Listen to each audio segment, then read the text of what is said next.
tu nous effaces et toi, tu te révèles.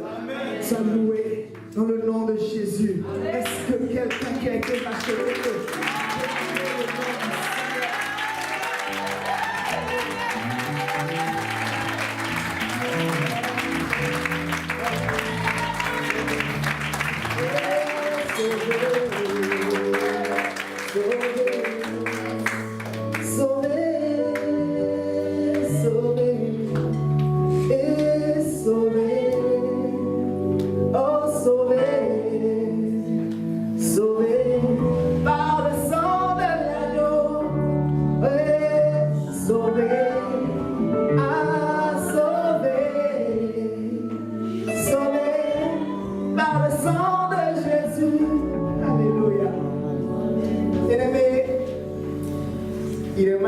ce Dieu que nous servons. Et il fait les choses comme cela lui plaît. Il fait comme bon lui semble. C'est un Dieu excellent, magnifique, glorieux. Un Dieu qu'on ne peut pas comparer à quelque chose. Je t'invite à ouvrir ta Bible dans Jean 20. On va lire du premier verset au 10e verset. Jean 20, du premier verset au 10e verset. Alléluia. Tu es avec moi? Alléluia. Bien-aimé, la Bible dit le dimanche matin. Le dimanche matin. Je lis dans la version parole de vie. La version parole de vie. Le dimanche matin, très tôt, Marie de Magdala part vers la tombe. Il fait encore nuit. Il avait une grosse pierre à l'entrée et Marie voit qu'on l'avait enlevé. Alors, elle part en courant. Elle va trouver Simon-Pierre et l'autre disciple, c'est-à-dire Jean, celui que Jésus aimait. Elle leur dit, on a enlevé le Seigneur de la tombe et nous ne savons pas où on l'a mis. Pierre et l'autre disciple partent. Ils vont vers la tombe. Ils courent. Ils courent. Ils battent. Ils vont vers la tombe. Ils courent. Tous deux ensemble. Mais l'autre disciple court plus vite que Pierre. Dit, l'autre disciple court vite plus que Pierre. Il court plus vite que Pierre. Et il arrive le premier. Il a gagné, c'est comme s'il a gagné le marathon. Il arrive au niveau de la tombe. Il se penche et il vit les bandes de tissu posées par terre, mais il n'entra pas. Dit, il vit les bandes, mais il n'entra pas. Il vit les bandes, mais il n'entra pas. Alléluia. Simon Pierre arrive après lui, le dernier. Il entre dans la tombe. Dit, il entre dans la tombe. Mais lui, il ne vit pas. Il regarde le linge. Il regarde le linge qu'on avait mis sur la tête de Jésus. Ce linge n'était pas posé avec les bandes de tissu. Il est enroulé à part, à un autre côté. Alors l'autre disciple, celui qui est arrivé le premier, à la tombe entre lui aussi. Il voit et il croit. Pierre a regardé, Jean a vu. Mystère. En effet, les disciples n'avaient pas encore compris ce que les livres saints avaient annoncé. Jésus doit se relever de la mort. Ensuite, les deux disciples retournent chez eux. Alléluia. Amen. Alléluia. Bien-aimés, le thème de mon message, c'est le manteau de la résurrection. Le manteau de la résurrection. La Bible nous parle d'un marathon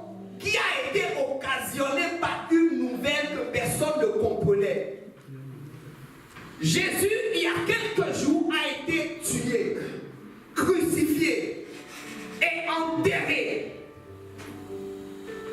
Et un matin, le dimanche matin, Marie de Magdala, qui aimait Jésus, allait pour embaumer le corps de Jésus. Et elle se posait la question, voilà qu'il y a un obstacle au niveau de cette tombe. Qui va m'aider à briser l'obstacle? C'est-à-dire qui va ôter la pierre? Mais Marie ne savait pas que quelqu'un avait pris le soin la nuit d'ôter la pierre et d'en faire sortir celui qui était à l'intérieur. La nuit, la gloire de Dieu était descendue et a fait le boulot. Ne l'a pas fait à moitié, mais l'a fait complètement. Alors Marie, regardant la pierre ôtée, s'est dit, waouh, il a été enlevé. On a enlevé son corps. Certainement, Marie s'était dit, en Israël, les gens ont vu Jésus opérer. Peut-être ils se sont dit, on va enlever le corps, on va aller cacher le corps quelque part pour en faire des rituels. Et elle a couru. Je dois aller annoncer ça aux garçons. Ce sont les hommes qui sont capables de gérer cette situation. Automatiquement, quand elle a annoncé la nouvelle, deux disciples qui ont été très proches collaborateurs de Jésus se sont levés. Il s'agit de Jean, celui que Jésus aimait, et Pierre, celui qui aimait Jésus. Et la Bible nous dit que celui que Jésus aimait courait, et courait plus vite que celui qui aimait Jésus. Mais celui que Jésus aimait est arrivé au niveau de la tombe.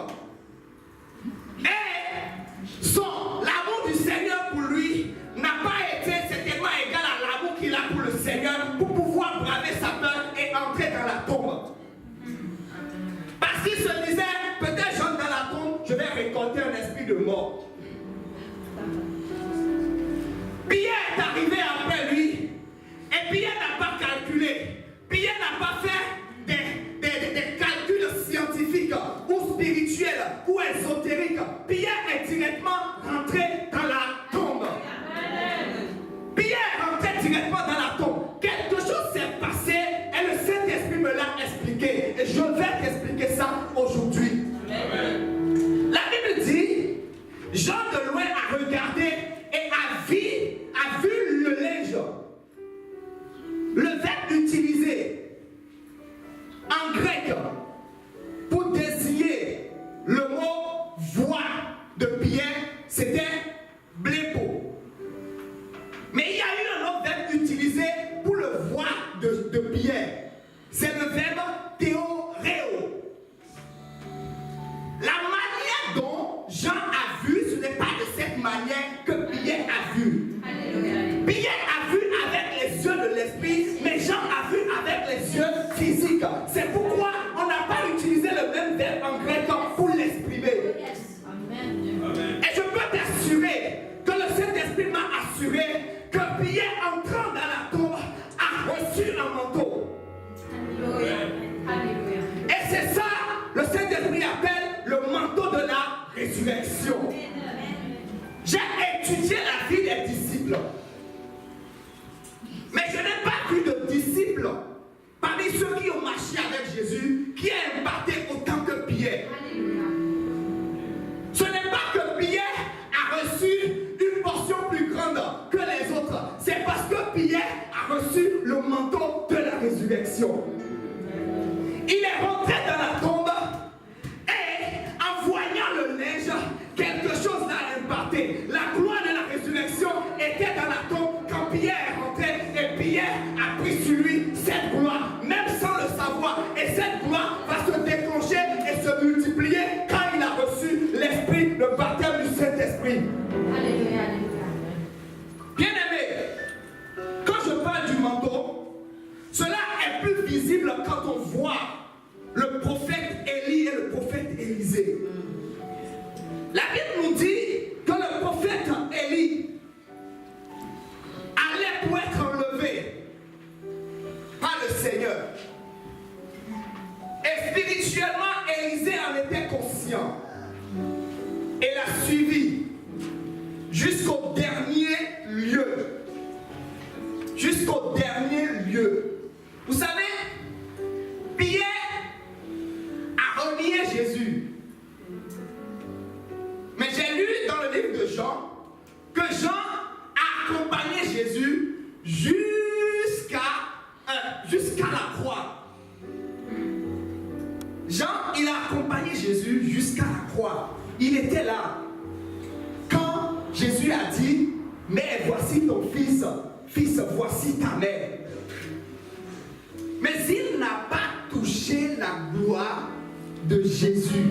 C'est Pierre qui a touché la gloire de Jésus. Élisée a accompagné Élie jusqu'à la fin, jusqu'à son enlèvement. Mais il n'a pas fait que l'accompagner. Il a également hérité de la gloire et de la puissance de l'onction d'Élie. La double portion. Non seulement il a vu Élisée monter, Élisée lui a dit, il suffit de me voir et tu recevras. Il n'a pas reçu, il n'a pas fait que regarder. Il a également pris le manteau. Et ce manteau, il a fendu le Jourdain en deux, en appelant le Dieu de son père Élie. Et j'ai vu après que Élisée, ayant hérité du manteau d'Élie, n'a pas transféré le manteau qu'il a reçu à quelqu'un d'autre. Il n'a transféré cela à personne. Et je voudrais qu'on voit ce qui s'est passé parce qu'il n'a pas transféré le manteau. 2 Rois 2, verset 2 Rois 2, 13, 2 Rois 13 plutôt, 20 à 21. 2 Rois 13, 20 à 21. La Bible nous dit, Élisée meurt. Élisée meurt. Et on enterre, au début de chaque année, des bandes de voleurs moabites entrent en Israël. Un jour, des gens qui vont enterrer un mort voient tout à coup une de ces bandes. Ils jettent le corps dans la tombe d'Élisée et s'enfuient. Dès que le mort a touché les os d'Élisée, il revient vivant et se met debout. Alléluia. Bien-aimé, ce n'est pas que les ossements d'Élisée avaient une puissance particulière. C'est parce que l'onction que Élisée a reçue, cette onction-là a accompagné dans sa tombe. Et il l'a transférée à personne. Parce que celui qui était sous sa coupole, Géasi, était disqualifié pour recevoir cette onction, ce manteau. Et ce manteau a impacté un corps mort. Le manteau d'Élisée a impacté un corps mort. Ainsi, le manteau de Jésus-Christ a impacté le premier qui a été en contact avec l'atmosphère qu'il a ressuscité des morts. Amen. Qu'il a ressuscité des morts. Le manteau de la résurrection. Pierre est sorti de là. Il est sorti de là sans avoir lui-même conscience qu'il avait été impacté par quelque chose de particulier. Il s'en va, tout triste, parce qu'il ne comprenait pas ce qui s'était passé. Mais la résurrection de Jésus-Christ avait produit quelque chose dans sa vie. Il était devenu un homme différent sans le savoir. Un homme qui avait de l'audace et qui devrait se comporter comme le Seigneur lui-même.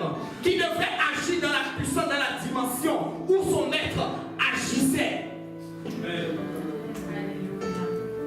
Le manteau de Jésus, la robe de Jésus, pouvait même permettre à une femme d'être guérie d'une perte de sang depuis 12 ans.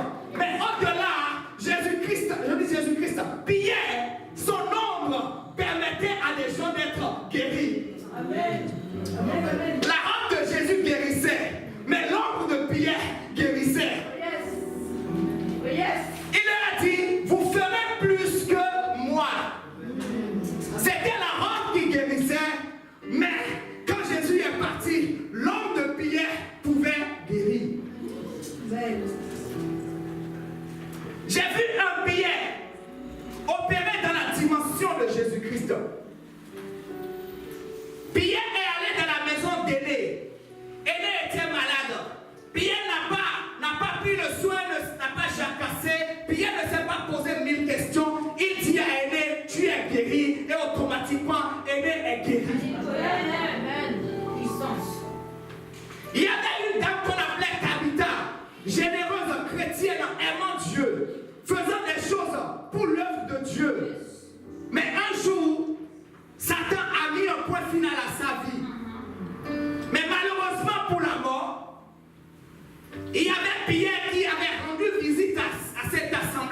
Tabitha ne peut pas partir comme ça.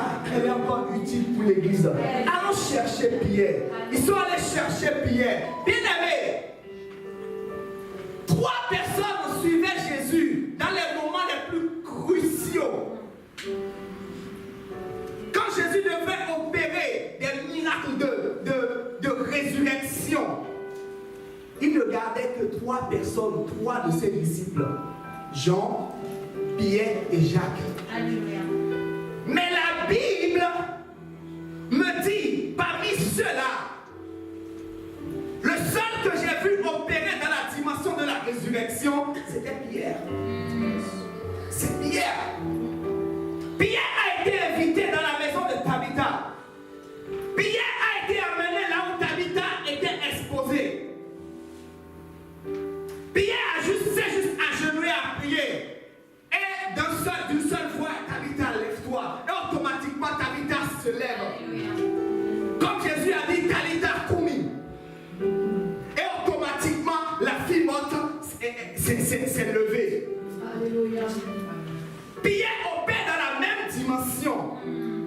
Parce qu'il a reçu ce manteau. Amen. Ce manteau de résurrection. Alléluia. Et tu vas me dire, mais Paul aussi a opéré dans cette dimension. Oui, Paul a opéré. Et la différence, c'est quoi? C'est que Paul a vu Jésus dans sa gloire face à face. Paul a vu Jésus dans sa gloire face à face. Jean a vu Jésus dans sa gloire, mais en vision. Mais Paul a vu Jésus dans sa gloire face to face. Face to face. Et qui voit Jésus dans sa gloire face to face ne peut manquer d'être impacté. Alléluia. La Bible nous dit Moïse a vu la gloire de Dieu, il est sorti et il était carrément impossible de le regarder dans les yeux, tellement cette gloire a impacté son visage. A impacté son visage. La gloire de la résurrection. La gloire du manteau de la résurrection. Pâques, le clou de la Pâque, c'est la résurrection de Jésus. Bien-aimés, les agneaux qu'on immolait, les bêtes qu'on immolait pour célébrer la Pâque, au moment de l'Ancien Testament, ne ressuscitaient pas. Mais l'agneau, le dernier qui a été immolé pour ôter les péchés définitivement, lui, il est revenu à la vie. Et sa vie impacte ta vie et la mienne. Sa vie nous transfère d'une dimension à une autre. Sa vie nous entraîne d'un monde à un autre monde. Alléluia. Nous transfère de notre monde à un autre. Vous savez, une vie chrétienne dans la pleine conscience de ce que Jésus-Christ a fait nous rend victorieux. Ça nous rend victorieux et ça nous différencie des autres. Quand tu connais la signification de la Pâque et de la résurrection de Jésus, tu ne vis plus comme tout le monde. Même dans les difficultés, tu vis une vie différente. Amen. Même quand tu es attaqué par les difficultés, tu vis une vie différente. Amen. Parce que tu sais en qui tu as cru. Je sais en qui j'ai cru. Je sais que je sais en ressusciter. Je sais que je sais en ressusciter. Quelqu'un que la tombe n'a pas pu garder. Quelqu'un que l'enfer n'a pas pu retenir. Il est descendu dans le ventre de la terre et il s'est présenté devant Satan. Il a dépouillé. Il lui a arraché sa domination. Tout le pouvoir que Adam lui avait conféré en suivant ses ordres, il lui a repris tous ses pouvoirs. Et la Bible dit que nous avons été scellés par son esprit pour la rédemption et que nous avons ce gage d'être enfant, d'être fils de Dieu. Et le monde attend la révélation des fils de Dieu.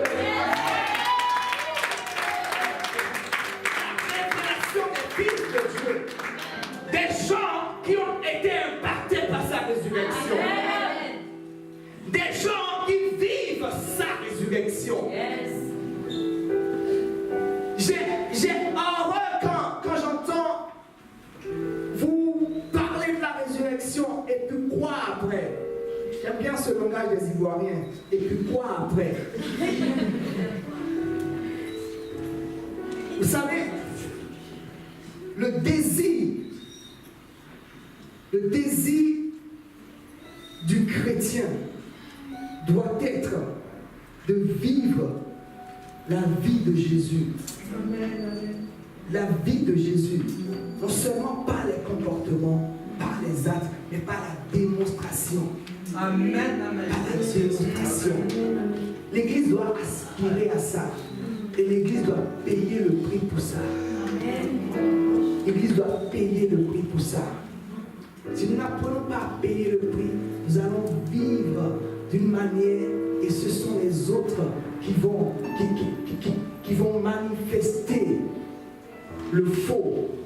Ils manifesteront le faux et nous allons être affectés par le faux et nous ne pouvons pas prouver que le faux est du faux. Nous ne pouvons pas prouver que le faux est du faux.